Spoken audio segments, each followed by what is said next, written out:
So, guys, again, welcome to the classroom, to the virtual classroom. And today we begin reading short stories and various selections from this new collection titled Narration. And the stories, as I already announced, are going to be showcasing three distinct elements of literature. They are narration or narration modes, tone, and voice, which we described and defined in detail in our last lesson, where we were introducing all these new concepts that you will be seeing in the different stories. Um, the stories that you're going to be reading have a particular sensibility or vibe that is very much in a tune with the current season. The stories that you're going to be reading, many of them are creepy. Very soon, you guys will be exploring the works of Edgar Allan Poe because, as I told you, we're going to be engaging something called literary criticism. And we're going to be using something called the biographical approach, where we'll be studying and analyzing and synthesizing works and the life of Edgar Allan Poe, which you told me you read last year because you read The Telltale Heart, or at least you were supposed to read that story. And the story that we have today is titled En la Familia originally, because it is a Cuban story. It was written in Spanish, obviously, and it's been translated into English. The title is In the Family. And this story by Maria Elena Llanos is going to be showcasing some of these elements that we have described. We spoke about narration modes. Who can tell me the three narration modes that we're going to be exploring in this collection? There are four, but we're going to be exploring three. Which are those? Third person unlimited, exactly, will be one of those. That one has another name that I like very much because it made me think about God. Which one? Omniscient. Omniscient. Omniscient means all knowing, right? And that's a kind of narration where whoever's narrating obviously is not a character. So this narrator is outside of the character, like looking up from. I mean, looking not looking up, but looking from above, looking down at what's going on. They can see everything because they have such a big panorama that they can describe many, many, many things in detail, even things like thoughts and feelings. So that would be one. What would be another one? Somebody else. What? There's a lot of people talking now. Mr. Cruz, first person. We have third person unlimited or omniscient, and we have something called first person. And in the case of first person, it's very easy to identify because the narrator is a character in the story. So they are inside a story with the advantages and the limitations that that narrational mode presents. Remember that that if you're a writer and you want to like create a sense of like tension and you want to make it easy for your readers to not know many things because of the limitations that we have when we find ourselves in circumstances, that's the narrational mode to go with. Um, you can use it in any genre, but you see it a lot in. I mentioned that you see it a lot in horror, and you see it a lot in science fiction also. And these genres that deal with extraordinary situations, you see it a lot. And what would be the other one, the remaining one?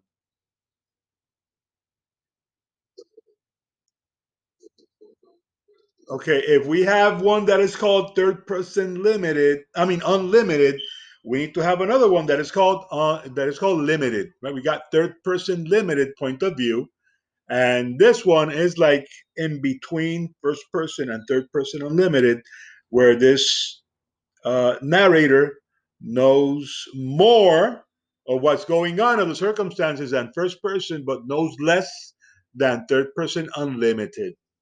who has obviously unlimited knowledge of what's going on. This one has a lot of knowledge, but that knowledge is limited. And most of the knowledge this narrator has obviously has to do with the main character.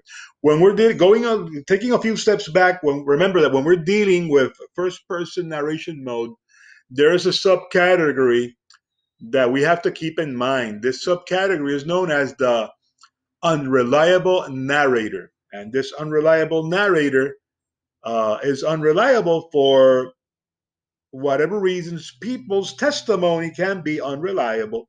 If you have some type of bias or prejudice, that would make you unreliable.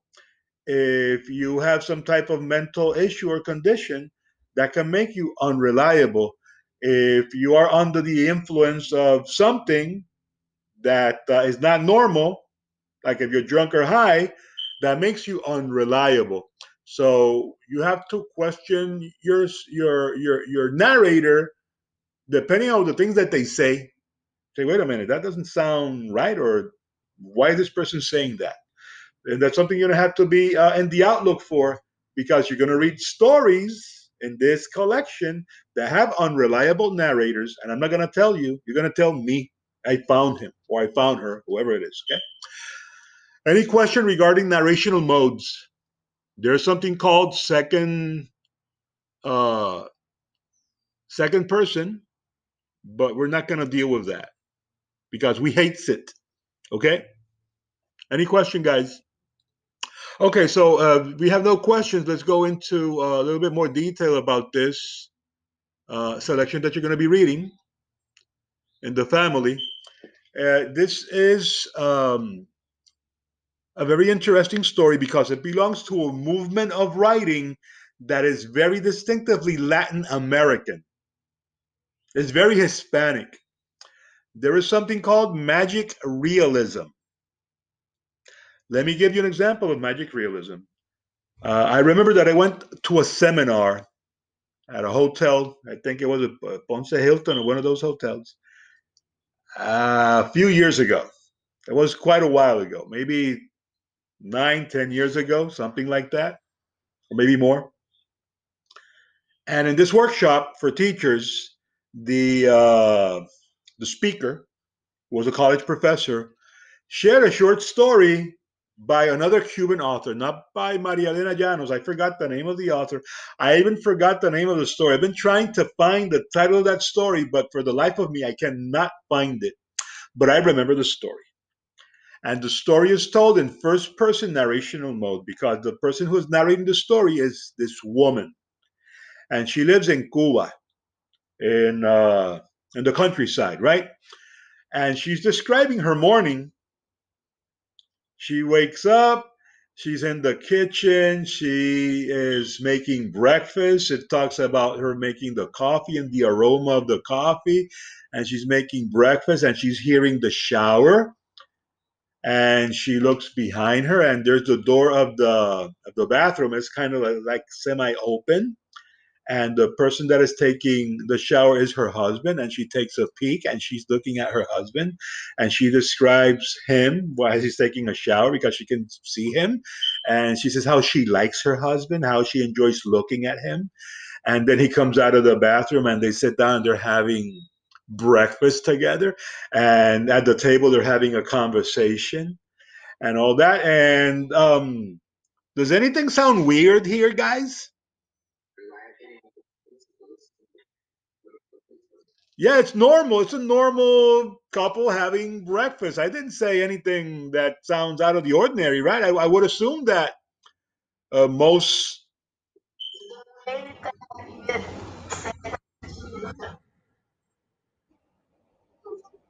Well, madam, that's because you don't have a husband. That's your mom if that's creepy for her. Okay. um, there is nothing creepy here. I mean, when you before you love your wife or your husband, you have to like them. Okay, you have to like them. You have to like what you see. Okay, so there's nothing creepy about that. That's perfectly normal, and I hope that you live to enjoy that because that's a beautiful thing, right? When you have your spouse and you can enjoy their company, and you look at them and you touch them and you hug them, and you share your life with them. That's a great thing. That's a wonderful thing. And I hope that you all can enjoy that, right? But I didn't mention anything creepy, anything weird. What makes the story weird at the end is that she reveals something. You know what she says at the end? That her husband died years ago.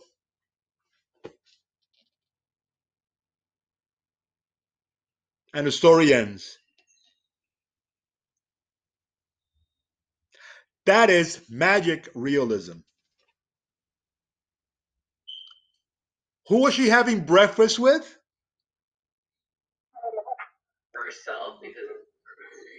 No, not really.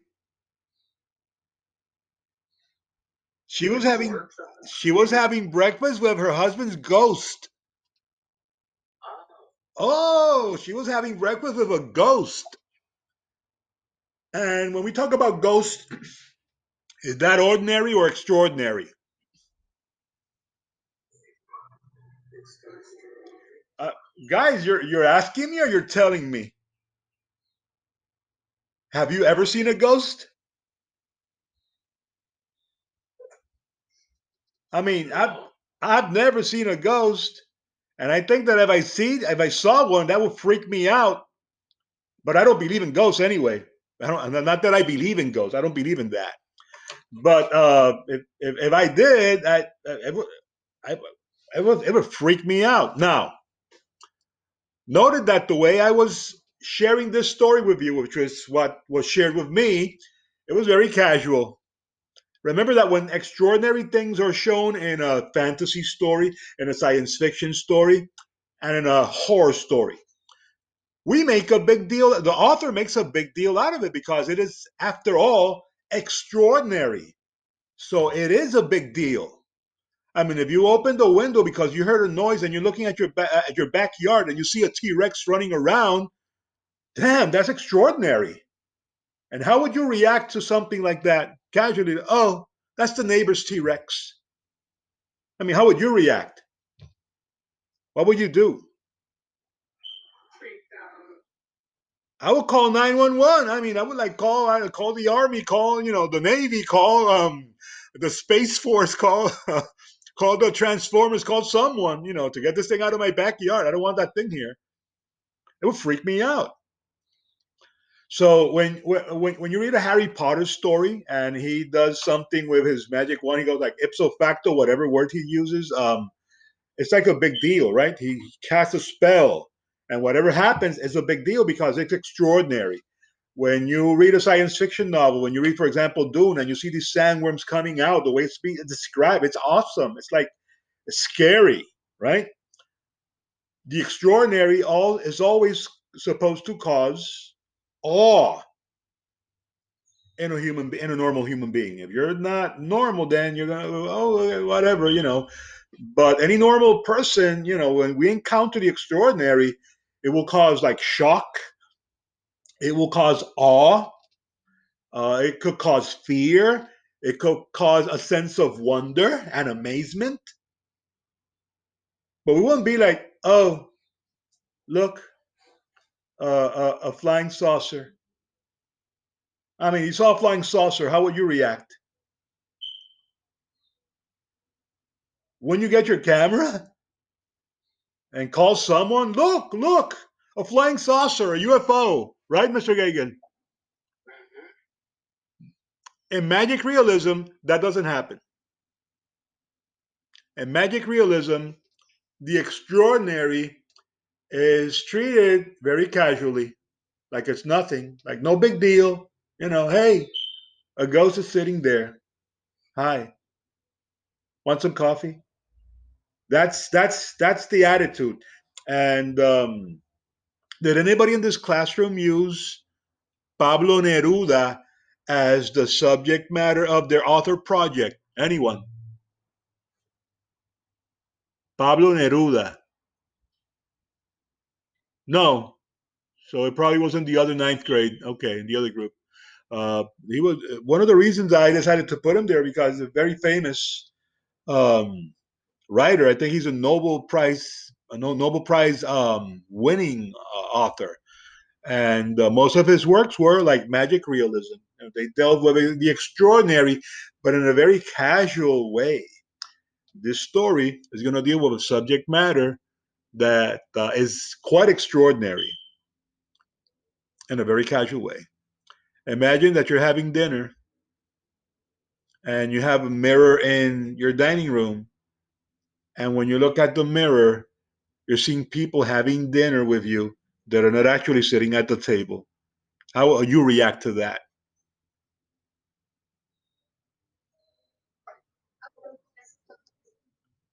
I would run to the hills. Okay, I would get it. I would get out of Dodge City. Okay, really.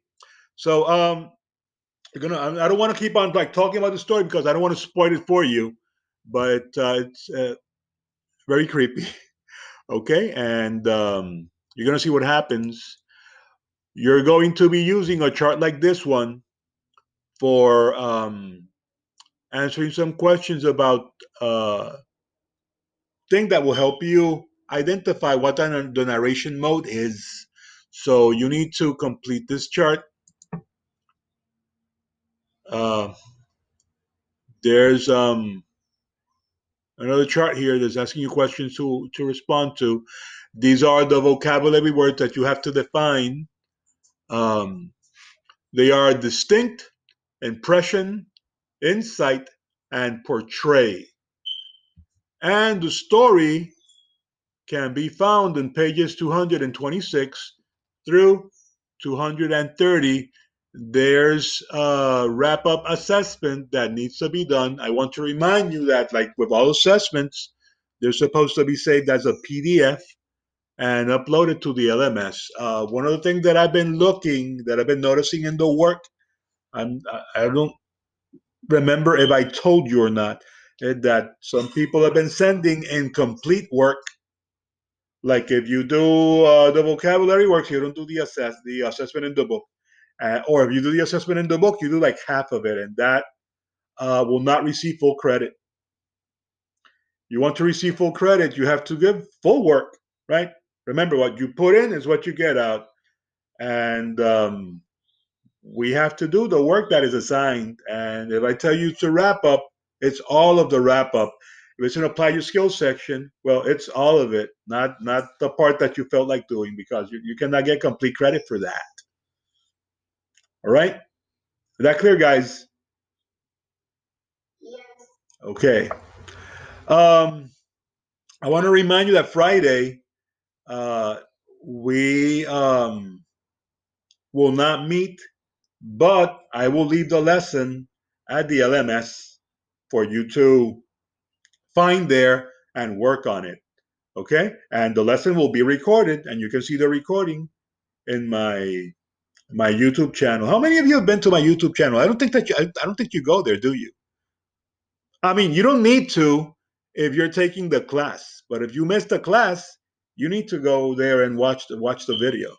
Okay, how many of you have gone there at least to not maybe not watch a video, but to see? Okay, there it is. Have you? Okay, everybody here is supposed to be aware at least of where it is, even if you don't watch the video, because you don't need to. But if you need to, you gotta. All right. Okay. And but we, however, will have our meeting, our therapy session at Zoom, God willing, next Friday. You know that we're living in a very strange situation, and there are many things that we're not supposed to be doing because of our current situation, or there are things that we could do, but we'll have to do with a lot of exercising a lot of caution, right? Because we have to be cautious. We cannot put our guard down for a second, because the consequences of getting sick could be severe, right? And I don't know what your daily life is like. If you have a lot of free time in your hands, if you're bored, if your life is more or less normal, I don't know what you're doing, right? I'm too busy living my life. as it is. And I ask you if you will be interested in how would you feel about working on our film project that we usually work on every year. How will you feel about that? And I need honest answers. I need honest feedback from you guys. I don't want you. I'll give you a second, Andres. Let me finish saying this. I'll give you a second. Why? Because I want to hear what you want to say. But I don't want you giving me an answer that you think will appease me, or the answer that you think I want to hear. I want to honestly hear uh, how you feel about it, or what you think about it. Okay, all right. So I would like to hear from. I don't think I'll be able to hear from all of you because even if we had the time, all of you don't want to talk, but at least most of you, right? So Andres, go ahead, share your mind with us. Oh, I know. I mean, I know it cannot be the same, but I don't know what exactly you mean with not be the same. If you're referring to quality wise, if you can end up with something that is good, because if it were that part I would not agree with that it would not be good, because there are ways of working around things, and I do agree with you in the sense that it is a challenge. What we're doing here is a challenge. I don't know for you, but it is a challenge for me. Being here, administrating this course to you in this way is a huge challenge. Many times it is very frustrating. The situation is for me is as a teacher. I've been a teacher for 30 years. And this is not the dynamic that I'm used to. I'm used to being in a classroom surrounded by people, and I'm looking at those people face to face. We have personal contact. I did not say physical contact, I said personal contact. And the dynamics is completely different. But I got to pay my rent, my mortgage, right? I got to eat, I got to work. And doing it this way, even though it's not as enjoyable, because I enjoy being a teacher. There are many things. Most of what being a teacher is, I enjoy very much. If not, I wouldn't be a teacher. But it will be a great challenge to do a movie, because I don't know if you guys how much you could get together, or collaborating will have to be most of it online. It is done. There are many videos out there of how people are still continuing doing film. It's not the same, but they find ways to collaborate. I mean, you don't have a bunch of people together in a shot, right? But it's interesting because you know that filmmaking is very much a type of activity that deals with problem resolution, with solving problem situations, and sometimes you have to be very creative. And there are people that are very creative out there. So that's why I'm putting this out there for you. It's not impossible. It will not be the same. It will be different. But who knows? If you have the will and the desire and the imagination, we could do something worthwhile. I don't know how you feel about it. Thank you for sharing your thoughts, Andres. Anybody else? And of course, I'm not denying anything you said, Andres. Right? You're entitled to your opinion. I share a lot of your thoughts, if not all of them. Yes, Ms. Chaparro, go ahead. Okay. All right.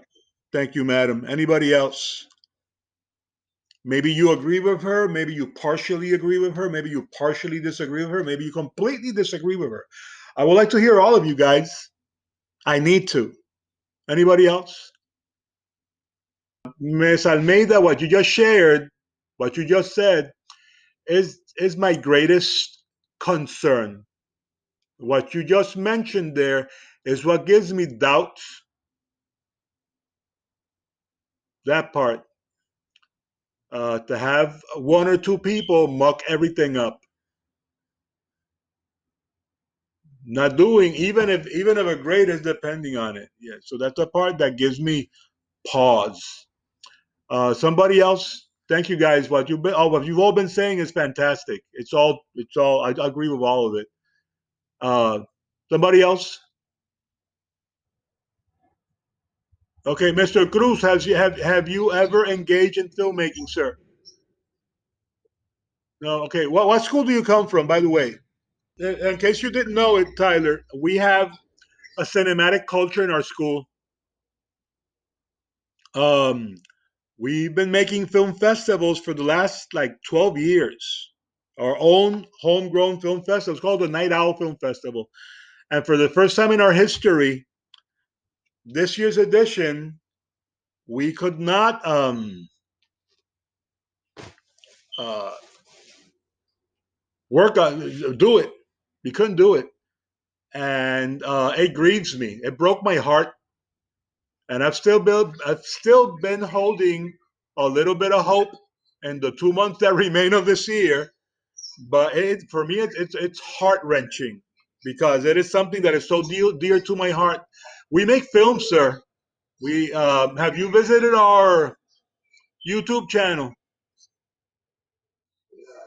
You've seen some of the stuff that we do there, and we had something very special for this year, something very beautiful. Belandre,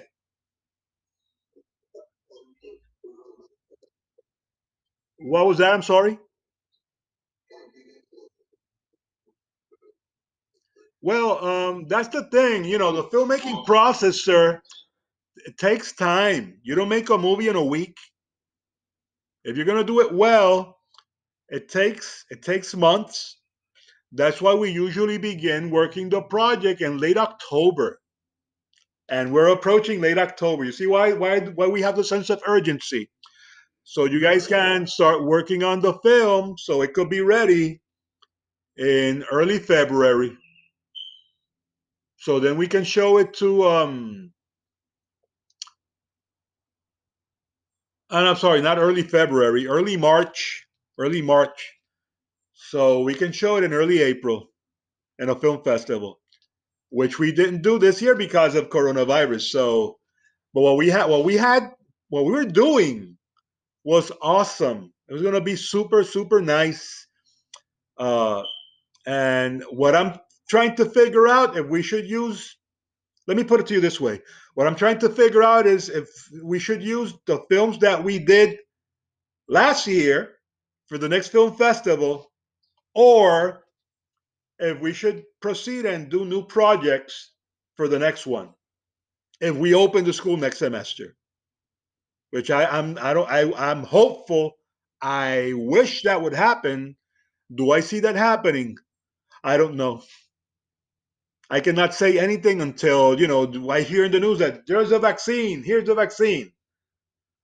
When I hear that, then I can say, okay, guys, we have light at the end of the tunnel. There it is, and we can start making plans. But until I hear that, I cannot make plans, and it's eating me. It's eating me alive. You have no idea, guys. It's eating me alive. So I don't know what to do. That's why I'm asking you to help me here help me make a decision. The decision will be basically this: should I use the material from last year in our next film festival, or and unfortunately, some of the people that made films last year are not in Florida anymore. What if they made an awesome movie and they deserve to be awarded something? You see what I'm saying? So I don't know. I am between a rock and a hard place. I am. I don't know what to do. How to proceed? What should I do?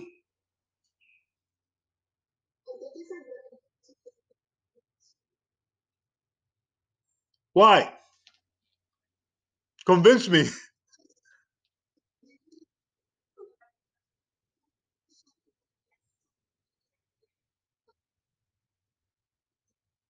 Okay, so you feel that you did such good work that you feel very good if we could show that was done already.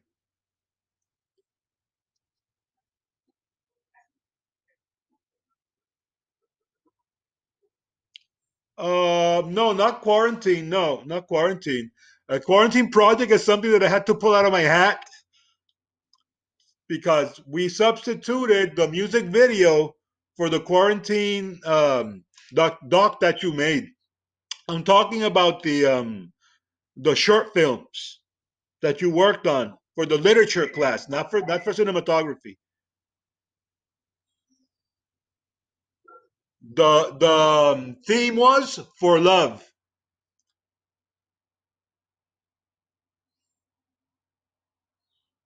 Remember?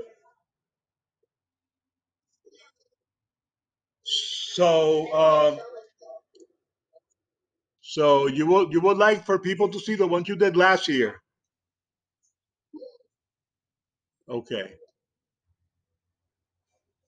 So does that are you saying this because you don't want to make a movie with the challenges that we have in front of us, or because you you really want you're very proud of what you did last year and you want to share it? And please don't give me baloney. Tell me the truth. Be honest.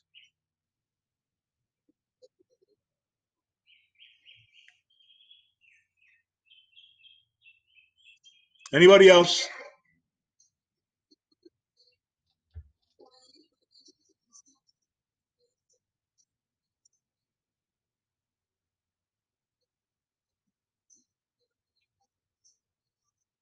Yes, I know. Okay.